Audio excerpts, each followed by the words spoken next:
যারা বাড়িতেই থাকেন দুপুরের খাওয়ার পরে ঘুম তাদের কাছে বেশ পরিচিত অভ্যাস। আর যাদেরকে কর্মক্ষেত্রে থাকতে হয় দুপুরের খাবার শেষে চেয়ারেই খানিকটা ঝিমিয়ে নেয়ার অভ্যাস তাদের অনেকেরই।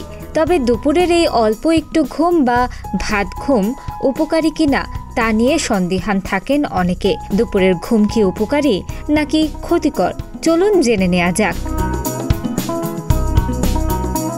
দুপুরে খাবার খাওয়ার পর আমাদের শরীরে ইনসুলিনের মাত্রা বেড়ে যায়, যা ঘুমের হরমোন মেলাটোনিন তৈরি করে।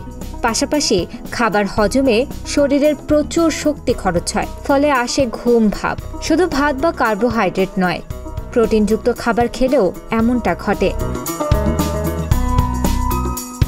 দুপুরের সামান্য ঘুম শরীরের জন্য বেশ উপকারী। এতে রক্তচাপ নিয়ন্ত্রণে থাকে এবং হৃদরোগের ঝুঁকি কমে। নিয়মিত 20 থেকে 30 মিনিটের ঘুম মনে রাখার ক্ষমতা বাড়ায় ও মস্তিষ্ককে সতেজ রাখে। যারা সৃজনশীল কাজে যুক্ত তাদের জন্য দুপুরের ঘুম আরও উপকারী। এটি মস্তিষ্ককে বিশ্রাম দেয়, ফলে চিন্তা ও সৃজনশীলতার ক্ষমতা বাড়ে।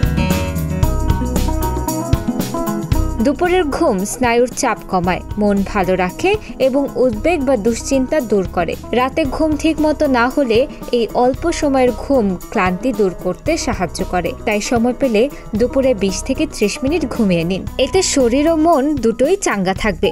দুপুরের ঘুম আলস্য নয়, এটা আসলে এক ধরনের প্রাকৃতিক রিফ্রেশমেন্ট।